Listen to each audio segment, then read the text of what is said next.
This is the Global Podcast Network, where executives and professionals connect, share, and inspire. Stay tuned for the conversations that drive success.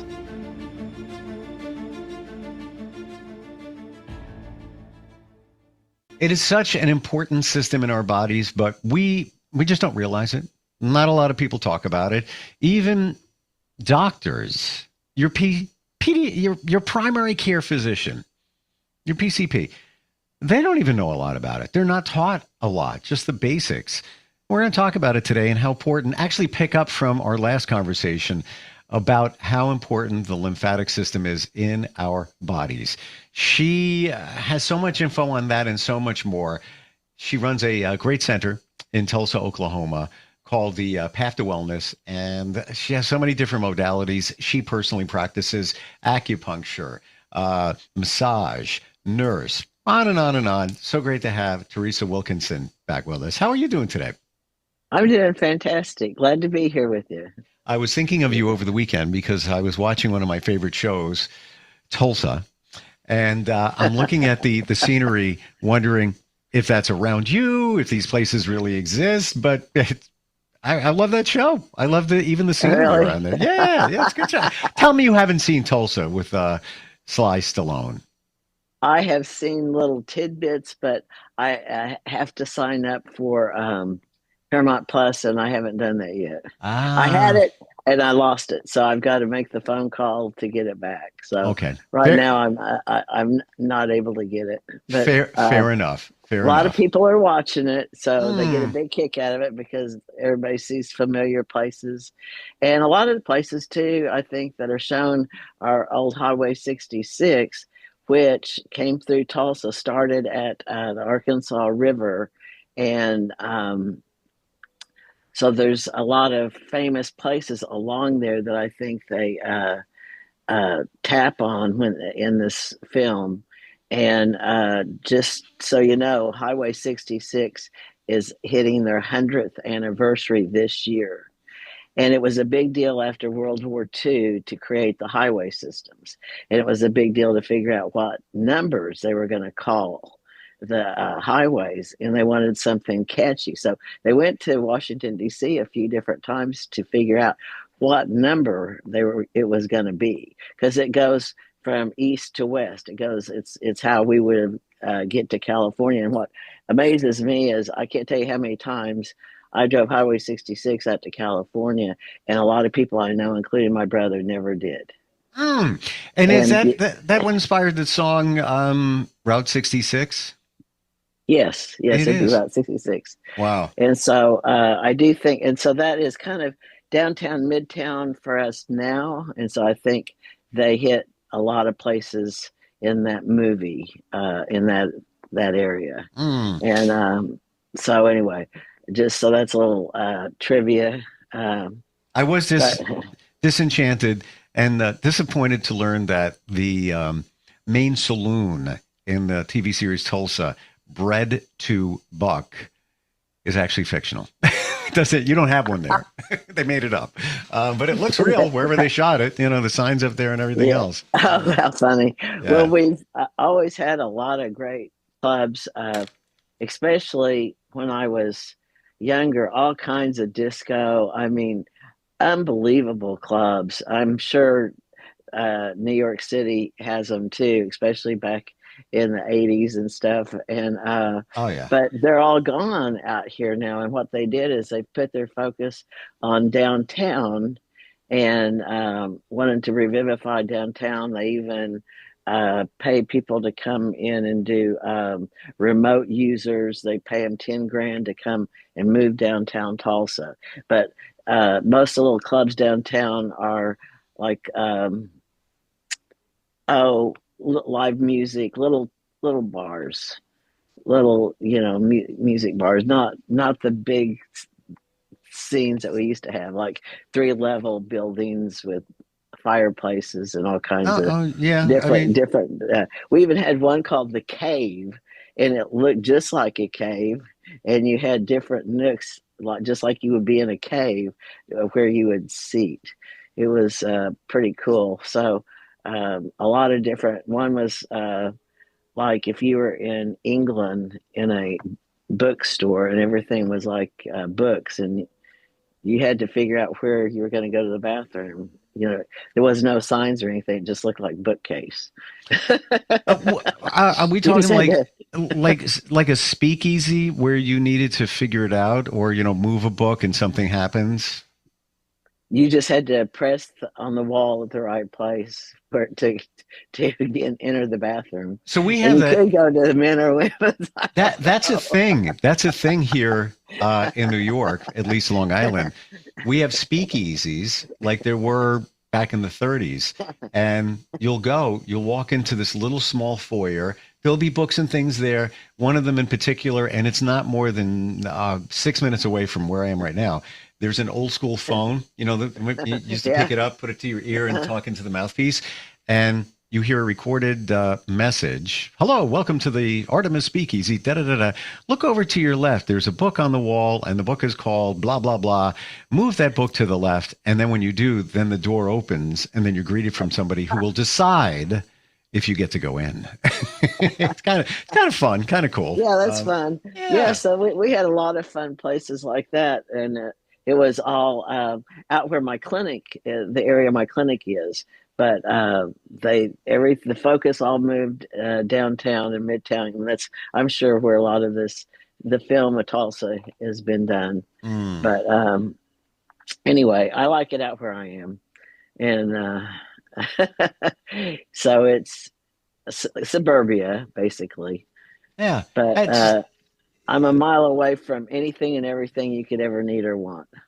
So just a mile away is a hospital and the doctors and dentists and that kind of thing, or restaurants or grocery store or movie theater, or whatever. Now, So am I never been there from my memory? I'm trying to think if I drove through once. But just seems like nice people and just like this is what suburbia should be like in all areas, where just, nice people got everything you need, change of weather and all of that. So all let's the get, seasons, yeah. yeah. So let's dig back into the lymphatic system from where we left off, and Okay. maybe a quick recap for people just tuning in. They have no idea what All that right. is in their Okay. body. So why we went into the lymphatic system is we provide lymphatic massage, and we are one of the main ones listed in Tulsa for that. So we get a lot of it, a lot of requests for it. Mostly where it seems to play in is post operative. A lot of people do uh, surgeries where they're cosmetic surgeries. Uh, and that's where, whether it be the neck and face, whether it be liposuction around the belly, there for a while it was real big, the BBLs, where the Brazilian butt lift. Hmm. It's kind Hmm. of fade. It's kind of fading out now, but it Yeah. was really big, and they have to have a lot of lymphatic work after those surgeries because of what is done to them, and then any kind of surgery really, as far as abdominal, you name it, because they've cut into you, and so you've got to work out that soreness and swelling from surgery. So I get a lot of post-surgical patients. But I just want to make note that there is different kinds of lymphatic uh, drainage type massages, and they're not all the same. And there's maybe 7 different kinds, and of course they're all called um, by somebody's name, and how it is in medicine, they have to name it by their name. But some of that, like you experienced, lymphatic massage that was very light touch. Hmm. It was very tender and light strokes, and you were pretty amazing. But it was very relaxing for you. It really Now, was. and you were pretty impressed at how something that lightweight could actually make you feel better and everything, and the relaxation. But in some cases, you have to really put pressure and move the fluid out. And one thing the lymphatic system is supposed to do naturally is pull the fluid from your interstitial places, meaning your say your leg, your foot, your lower leg, your arm, your hand, and move it into the blood vessels so that it can be carried away. But so many times it gets stuck at a cellular level, and that's when you need the lymphatic massage. I also have a device a German scientist came up with, and also the astronauts. He's made the astronauts the suits for them because 76% of our circulation is cell to cell. 24% of our circulation is in the arteries and veins. So I work with a machine called a beamer. It stands for bioelectromagnetic energy regulation, and it gets things moving at a cellular level. So when I combined acupuncture, the massage, and the beamer, I really get results. So that's where I can help somebody with a twisted ankle. It's say 25 inches around the ankle full of fluid and get it down to 12 inches and wrap it. I had one girl that after I did that went back into a tournament and made 48 points in a basketball game. But I had another man whose ankles were that large, and it was a side effect of a blood pressure medicine. And he was shuffling around on crutches with 25-inch ankles, and but I got him down to 12 inches in 1 hour doing the combination. But I had to use a lot of pressure to get that fluid moving. So, or a twisted knee where it's bulging out. So, the other interesting thing is that it's a kind of a new thing style that's come into effect. It's Chinese, and it's called gusha, and it's using different types of instruments, usually wood, that they rub on the skin, rub on the area to push the fluid out. Cupping is another thing. Have you heard of cupping? Oh, yeah, been around for, oh my Yeah, gosh. a long time. Well, So and to our more prevalent within 20 years, and it started with celebrities doing it. yeah, so cupping is really popular now. The thing with cupping, when I first started doing it, I did a lady, and it can, if you leave the cups stationary, they can cause big bruises because it pulls all the blood to that one area, and so you have these round bruises. And she got really upset with me because uh, I guess I didn't let her know in time that that would really cause something like that. And she was going to a big event where she was going to be wearing a low cut dress in the back. And so all that bruising was going to show. And so from that point, I quit doing that.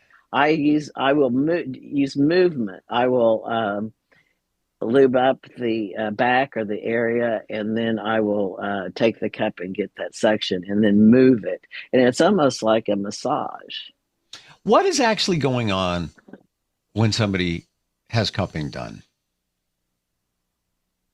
Well, it's actually something that was created in the village areas in China where they didn't have acupuncture needles. They weren't really educated, but and they used actually like a piece of cloth or cotton, caught it on fire, then put the cup over it real quick, which extinguished the fire, but that created a vacuum. And so it was meant to pull out, say, toxins, say you might have gotten a bee sting or a snake bite or who knows what, if you're living out in the village in the remote areas, what could happen. And it was another way of really using acupuncture, bringing the blood to an area. Anytime you can, it's kind of like flipping a breaker. Anytime you can get blood flowing and new blood going through the area, you're getting new nutrients and life force energy, and also removing debris, removing toxins, removing bacteria, removing um,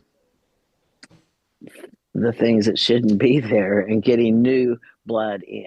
And that's And what I so, understand with acupuncture is it's moving stagnant blood, and they yes. call it the chi in the blood, Uh-huh. positive energy, if you will. But many of the challenges we have, and correct me if I'm wrong, I'm learning, that essentially when you have pain, like you have a shoulder pain or whatever it might be, that's coming from stagnant blood. It's Right. just not a flow. That's correct. Wow. That's Mm. correct. So when you do acupuncture, if you actually, uh, when you pull the needle out, it actually bleeds. It's actually a good sign because you've realized you have just released stagnation, and bleeding is good. Now, guess what I use to stop the bleeding and stop it from becoming a bruise or a big lump?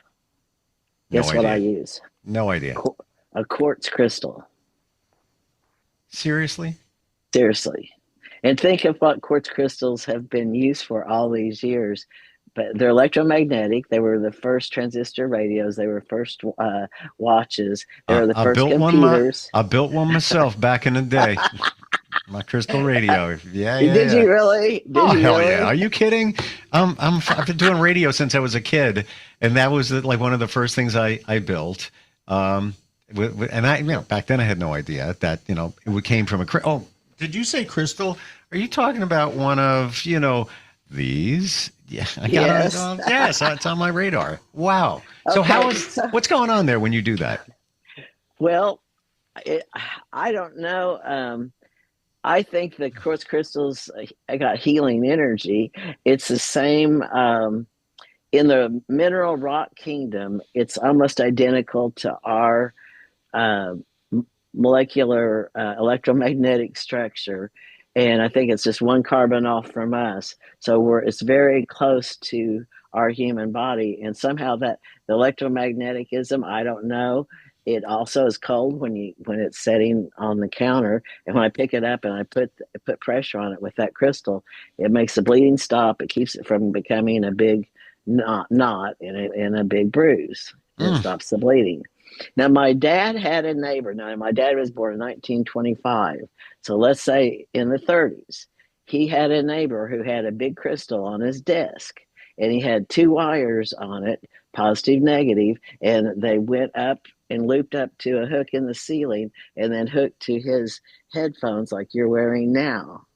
And he had them the wires putty, silly putty or whatever on the crystal. And that's how he listened to the radio. And if he wanted to change stations, he moved the wires to another spot on that crystal.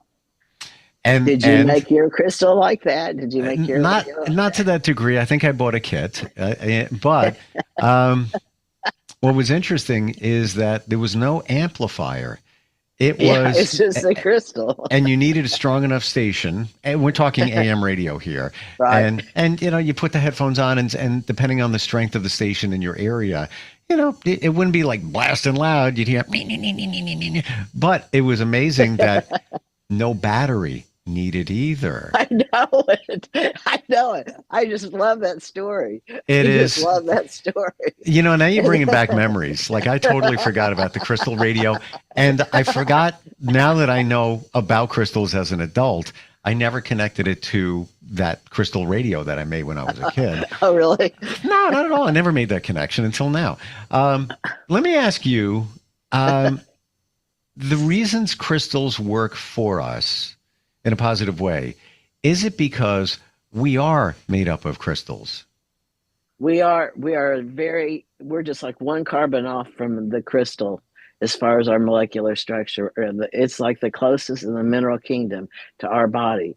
Wow. Now, there's a male and female crystal, and the one that comes to a point is the male. The one that has a kind of a slide side on it is a female. And so on with people, I have hand crystals that I put the female in the left hand and the male in the right hand. A lot of people like to hold the crystals when they get the acupuncture treatment. I had And so no idea. so they're kind of getting charged while they're laying there. My gosh, They like that. I did learn something here, and I have crystals everywhere around here. Somebody was in my car the other day, and I'm like, "What's that in your console? That green like bag you got there?" And I was like, "Oh, those are my crystals. You know, I carry them around. Male, female crystals. What? Yeah, there's male, female crystals. Yes, just like us. I had no idea. So learn something new. Well, going back to the blood, George Washington died of bloodletting. So back in the day, back in the Middle Ages, they used bloodletting. It was very, very common. So even George Washington Day. So he had been out in the field checking the cherry trees. And it rained on him when he was out there. And when he came in, he had guests. Well, back then, everything was horse and buggy. So it took a long time to travel from A to B. So when you had guests come in, you knew that they had been traveling a long time. He didn't take the time to go change his wet clothes. And he was really an outdoorsman. He does not look like the guy on our dollar bill with the wig. He had long hair. He was kind of more like a hippie woodsman guy. He did jungle warfare for our Revolutionary War. He had to against the British Army. Are you kidding? With just a handful of guys that had hardly boots or a jacket. Anyway, wow. He studied the woods why we won that war. But he was a pretty tough guy. So anyway, he didn't think anything about not changing his clothes and being there with his guests and having dinner. And he didn't want to take the time away. And turns out he ended up catching a cold flu. And so the next day he woke up sick. And they bled him out for that, but they bled him too much. Oh, gosh. And he actually bled to death. Oh my gosh. So that's how George Washington left us. But he was an extraordinary guy, and he gave pep talks to the troops at nighttime. He would just maybe do a little 5-minute pep talk, but he had to keep them engaged because the weather, they weren't properly had uniforms, they weren't properly dressed, they had, they were small in numbers. And to keep them engaged to really want to go against the British, which that army was very, the largest army in the world. So, I mean, it was quite something to keep people encouraged. It was an 8-year war, so it went on and on. So he really was special. We're out of time. I'm telling you right now, I am going to Google tonight and learn more about him. I cannot believe that that's how he left us. Well, I believe it, but I'm in awe of him, his life, and the things that you're saying. Like, my gosh, wow. Yeah, there's some documentaries on him which are really cool. I think I might have seen it on Netflix or something, but it wasn't on Paramount Plus. I know that. Well, anyway, so we've got more to go. There's a lot more about what the lymphatic system does, and it also connects to the histamine system. And there's so much about histamines. Oh, and I would. So many symptoms and things that we have that are misdiagnosed. Like you say, doctors aren't that aware, and people get overloaded. And anything in excess goes to its opposite. So here the body, the histamines are working, and we don't realize it, but we might be eating food that's high in histamines, like smoked cheese or some kind of smoked meat. And that actually gives us a histamine overload and can cause migraines, sinus problems, hives, you name it. It's just really, so the combination of the lymphatic system with the histamine system, and then all the organs connected to the lymphatic system are cool. Fascinating. And here's the crazy part. We all know, the lymph node. You go to the doctor, he checks your glands, that's your lymph nodes, right? We don't think about the lymphatic system. And same thing with the histamines. What do we know about that? The antihistamine that you take, for cold and flu and things like that. That's as far as anybody, I believe, the average person knows. So we'll dig into that next time. TulsaPath.com is the website. Always great having you on here. I learned so much, Teresa. Like, amazing. It's so fun, isn't it? Yeah, it really is. And this is our bodies. We should know. He was our first president. We should know more about him. Thank you for today. Stay warm, okay? Okay. This is the Global Podcast Network, where executives and professionals connect, share, and inspire. Stay tuned for the conversations that drive success.